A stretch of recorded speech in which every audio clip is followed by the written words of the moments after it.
میرے واجب الاحترام قابل عزت احترام دوستوں، بھائی اور بزرگوں، گزشتہ جمعہ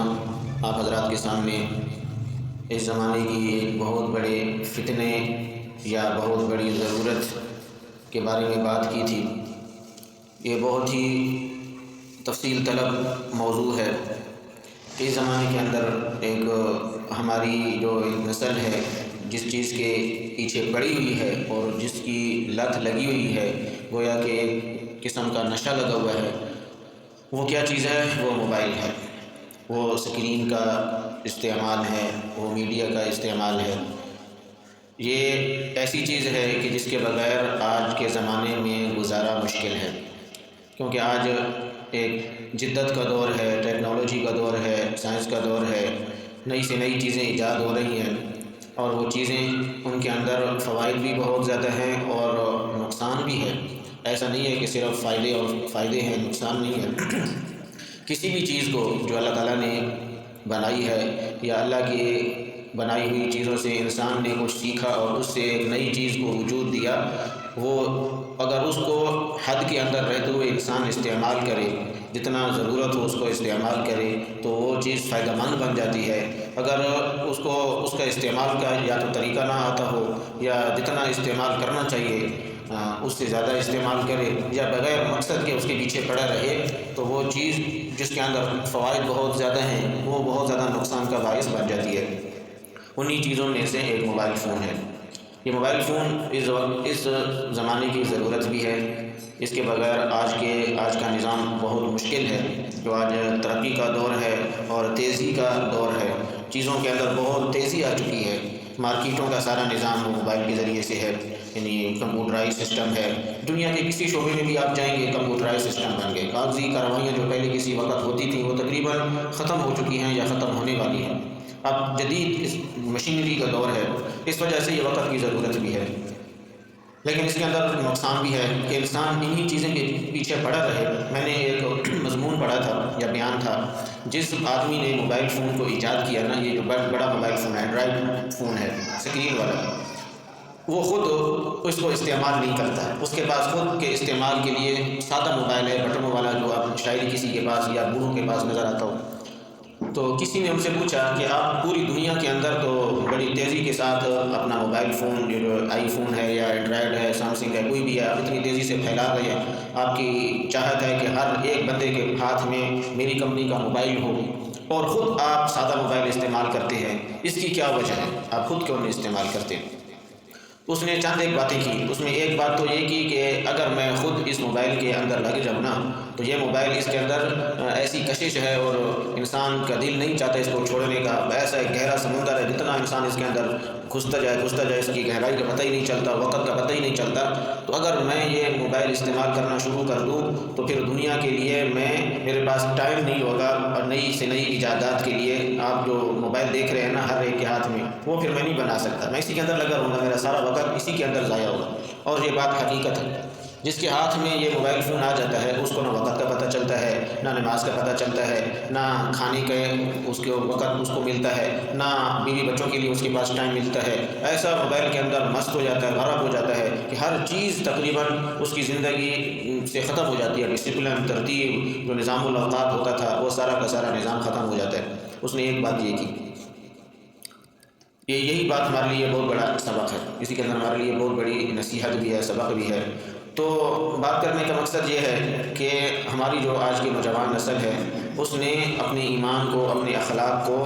ہمارا جو ایمان اخلاق اس قدر گر چکا ہے، ختم ہو چکا ہے، تباہ ہو چکا ہے، اس کی بنیادی وجہ ان چیزوں کا بے جا استعمال ہے۔ استعمال سے منع نہیں ہے، پچھلے جمعہ میں بھی میں نے گزارش کی تھی، ان چیزوں کا استعمال نہ منع ہے اور نہ کسی کو منع کیا جا سکتا ہے، یہ وقت کی ضرورت ہے۔ لیکن کسی بھی چیز کو حد سے زیادہ استعمال کرنا وہ انسان کے لیے، معاشرے کے لیے اور صحت کے لیے بڑی بربادی کا سبب بنتا ہے، اور آج بڑے بڑے مسائل اس کے زیادہ استعمال کی وجہ سے پیدا ہو رہے ہیں، یہ وجہ ہے۔ اب دیکھیں، ایک بہت بڑی ہمارے اندر جو خرابی اور بیماری ایمانی اعتبار سے، اخلاقی اعتبار سے اور جسمانی اعتبار سے پیدا ہو چکی ہے، وہ موبائل کی وجہ سے ہے۔ وہ کون سی بیماری ہے؟ دیکھیں قرآن کریم کے اندر اللہ رب العزت نے فرمایا وَجَعَلْنَا اللَّيْلَ لِبَاسًا، ہم نے رات کو لباس بنایا ہے، سونے کے لیے بنایا ہے، آرام کرنے کے لیے بنایا ہے۔ وَجَعَلْنَا النَّهَارَ مَعَاشًا، اور ہم نے دن کو معاش کے لیے بنایا ہے، روزی کمانے کے لیے بنایا ہے۔ دن صبح فجر سے لے کر مغرب تک اس کو دن بولتے ہیں، اس کو نہار بولتے ہیں۔ یہ اللہ تعالیٰ نے اپنے دنیاوی کام کاج کے لیے، شادی بیاہ کے لیے، روزی کمانے کے لیے، جتنے بھی انسانی ضروریات ہیں اس کے لیے اللہ تعالیٰ نے فجر سے لے کر مغرب تک کا ٹائم اللہ تعالیٰ نے انسان کو دیا ہے۔ اب انسان چونکہ ایک مشینری کی طرح کام کرتا ہے، انسان کا پورا جسم، اس کے اندر بڑی لمبی چوڑی مشینریاں ہیں، آنکھوں کا الگ سسٹم ہے، پورا دن یہ آنکھیں دیکھتی ہے، کتنا دیکھتی ہے، ہزاروں لاکھوں دفعہ یہ آنکھ کے اوپر جو پلکیں ہیں نا، یہ پلکیں لاکھوں دفعہ یہ اوپر نیچے ہوتی ہے۔ یہ آنکھوں کی صفائی کے لیے اللہ تعالیٰ نے ایک فلٹر بنایا ہے۔ یہاں انسان ہر چیز تھک جاتی ہے، تو انسان جو پورا دن دیکھتا ہے اور ہر چیز پورا 12-13 گھنٹے دیکھنے والا کام کرتا ہے اور انسان کی آنکھ تھک جاتی ہے، تو اس آنکھ کو آرام دینے کے لیے اللہ تعالیٰ نے رات کا ٹائم بنایا ہے۔ اب دن اور رات کتنا وقت ہے؟ 24 گھنٹے ہے۔ دن کو بھی آپ برابر اور رات کو بھی آپ برابر تقسیم کر لیں تو دن کو بھی 12 گھنٹے بنتے ہیں اور رات کے بھی 12 گھنٹے بنتے ہیں۔ اب انصاف کا تقاضا کیا ہے، اصول کیا ہونا چاہیے کہ جتنا جس چیز سے انسان نے کام لیا ہے آرام بھی اتنا ہی اس کو دینا چاہیے۔ 12 گھنٹے اگر اللہ تعالیٰ نے دن بنایا ہے نا، دن میں انسان کان سے بھی کام لیتا ہے، آنکھ سے بھی کام لیتا ہے، زبان سے بھی کام لیتا ہے، پورے جسم کے ہر جز سے کام لیتا ہے، تو پورا جسم اب اس کو آرام دینے کے لیے اللہ رب العزت نے 12 گھنٹے الگ سے رکھے ہیں، اور وہ خود بخود اب اس جسم کو آرام کرنے کے لیے اور آرام حاصل کرنے کے لیے اندھیرا ضروری ہے۔ اب آنکھیں ہیں نا، بات آنکھوں سے چلی تھی، آنکھوں کو اب آرام کرنے کے لیے، نیند کے لیے اندھیرے کی ضرورت ہے، اس کو روشنی میں نیند نہیں آتی ہے۔ اب دیکھیں دماغ کا اور آنکھ کا بہت بڑا گہرا تعلق ہے۔ دن میں بھی کسی نے سونا ہونا، آرام کرنا ہو تو بالکل روشنی کے اندر کبھی بھی نہیں سوتا ہے، تھوڑا سا اندھیرا کر کے سوتا ہے۔ کیوں؟ اس کی وجہ یہ ہوتی ہے کہ جو آنکھ ہے نا، آنکھ اس کو جب اندھیرا ملتا ہے تو یہ دماغ کو ایک پیغام دیتی ہے کہ اب اندھیرا ہو چکا ہے، تیرے آرام کرنے کے لیے یہ وقت مناسب ہے۔ اندھیرے میں دماغ آرام کرتا ہے، وہ نیند کرتا ہے۔ اور اگر روشنی ہو، روشنی، تو پھر یہ جو آنکھ ہے نا، یہ دماغ کو پیغام یہ دے رہی ہوتی ہے کہ ابھی روشنی ہے، تیرے سونے کا ٹائم ابھی تک نہیں آیا، اس وجہ سے وہ دماغ جاگتا رہتا ہے۔ اب مسئلہ کیا بنتا ہے کہ صبح سے لے کر شام تک انسان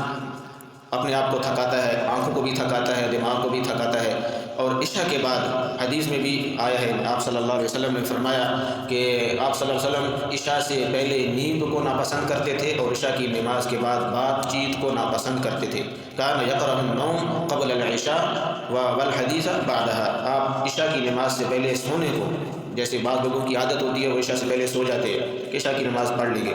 یہ ناپسندیدہ عمل ہے۔ اور اسی طرح عشاء کی نماز کے بعد جاگنے کو اور بات چیت کرنے کو آپ علیہ الصلوۃ والسلام ناپسند کیا کرتے تھے۔ اس کی بنیادی وجہ یہی ہے جو آپ کے سامنے پیش کی ہے۔ پورا دن انسان کا جسم تھکتا ہے، دماغ تھکتا ہے، آنکھیں تھکتی ہیں، اب اس کو آرام دینے کے لیے اللہ رب العزت نے سورج کو نیچے کر دیا، اب پوری کائنات میں اندھیرا ہو گیا۔ اب اللہ تعالیٰ یہ چاہتا ہے کہ انسان سے کہ سارے کے سارے انسان جو میری بنائی ہوئی ایک مشینری کی طرح ہے، وہ سارے کے سارے سو جائیں، ان کو آرام کی ضرورت ہے، تاکہ کل صبح جب سورج طلوع ہو، روشنی ہو، تو یہ دوبارہ ایکٹیو ہو جائیں، کام کرنے کے لیے حشاش بشاش ہوں۔ اب اتنی لمبی چوڑی بات کرنے کا مقصد کیا تھا کہ دیکھیں ہم اصول کے، فطرت کے بالکل خلاف چلنا شروع ہو گئے، اس وجہ سے ہمارے ہاں بیماریاں، ڈپریشن اور وقت سے پہلے بالوں کا سفید ہونا۔ پہلے آپ بوڑھوں کے بالوں کو دیکھتے تھے کہ سفید ہو، آج تو چھوٹے چھوٹے معصوم بچے ان کے بال بھی سفید ہو جاتے ہیں۔ اس کی بنیادی وجہ کیا ہے کہ ہم اصول کے خلاف، فطرت کے خلاف لڑنا شروع ہو گئے ہیں۔ اب دیکھیں عشاء کی نماز ہوتی ہے، باپ بھی، ماں بھی، بچے بھی، سارے کے سارے اسکرین اٹھا کے بیٹھ جاتی ہے، یا موبائل اسکرین ہوتی ہے یا ٹی وی اسکرین ہوتی ہے، کچھ بھی ہوتی ہے، اور اس کے اندر سے جو شعائیں نکلتی ہیں، اس کی جو روشنی ہوتی ہے، بلو ریز جس کو بولا جاتا ہے، یہ جو ڈاکٹر حضرات ہیں، سائنسدان ہیں، وہ بھی یہ کہتے ہیں کہ اس کی جو روشنی ہے نا، اس کے اندر سے شعائیں نکلتی ہیں، وہ انسانی جسم کے لیے بہت زیادہ نقصان دہ، بہت زیادہ نقصان دہ، اور کینسر کا سبب بھی یہی بنتی ہے، اس کے اندر سے جو شعائیں نکلتی ہیں، اور اس پر بڑے تجربات ہوئے ہیں۔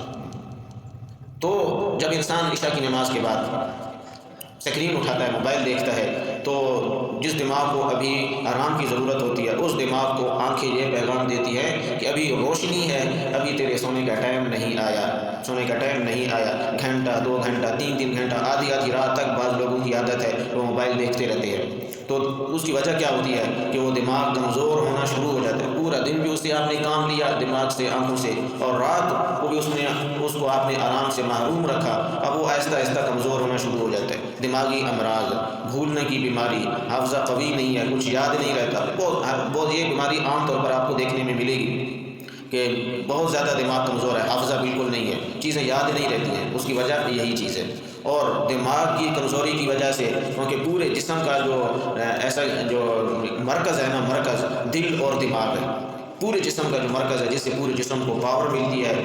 طاقت ملتی ہے، وہی انجن جس سے گاڑی چل رہی ہے، اگر وہ انجن کمزور ہونا تو پھر اس گاڑی کا کوئی فائدہ نہیں ہے، انجن ہی اس کا کمزور ہے۔ گاڑی آپ بے شک سونے کی بنا لیں، آپ بہترین سی اس کی ڈیکوریشن کر لیں گاڑی کی، آپ جسم پر بہترین قسم کی کریمیں لگائیں، شیمپو لگائیں، صابن لگائیں، بڑی خوشبوئیں لگائیں، تو اس جسم کا کیا فائدہ جس کا انجن بھی آپ نے کمزور کر دیا، اس کا دماغ ہی آپ نے کمزور کر دیا۔ اس کو تو پاور دماغ سے ملنی تھی، تو اس کا دماغ کمزور ہے۔ اب بال سفید ہونا شروع ہو گئے، آنکھوں کا اور دماغ کا بہت گہرا تعلق ہوتا ہے، دماغ کی کمزوری کی وجہ سے آنکھوں کی کمزوری ہو جاتی ہے، نظر کمزور ہونا شروع ہو جاتی ہے۔ آپ دیکھتے نہیں ہیں چھوٹے چھوٹے بچے ہوتے ہیں، ان کی موٹی موٹی شیشوں والی اینکیں کیوں لگ جاتی ہے؟ اینکوں کو پہلے زمانے میں وہ بہت بوڑھے ہو جاتے تھے، تب بھی وہ کسی عمر میں، آخری عمر میں ان کو اینکیں لگتی تھی، اور بالکل آپ اینک کے بغیر شاید ہی کوئی دیکھیں، آج کی نوجوان نسل کی، نئی نسل کی بات کر رہا ہوں، ہر کوئی بھی شاید کوئی اینک کے بغیر نظر ہے، اور وہ بھی موٹے موٹے شیشوں والی۔ اس کی بنیادی وجہ یہی چیز ہے۔ تو بات کرنے کا مقصد یہ ہے کہ ان چیزوں کا استعمال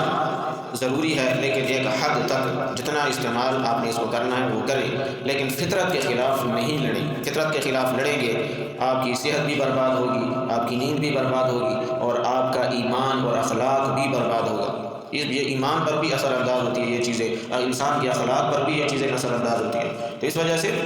ہم تھوڑی محتاط ہو کے زندگی گزاریں، خود بھی، اور ہمارے ہاں ایک اور بیماری بھی ہے، جو ماں ہوتی ہے، باپ ہوتا ہے، بچے جو ہوتے ہیں نا، بچے وہ شرارتی ہوتے ہیں، انہوں نے شرارتیں کرنی ہوتی ہے، وہ پریشان کرتے ہیں، تو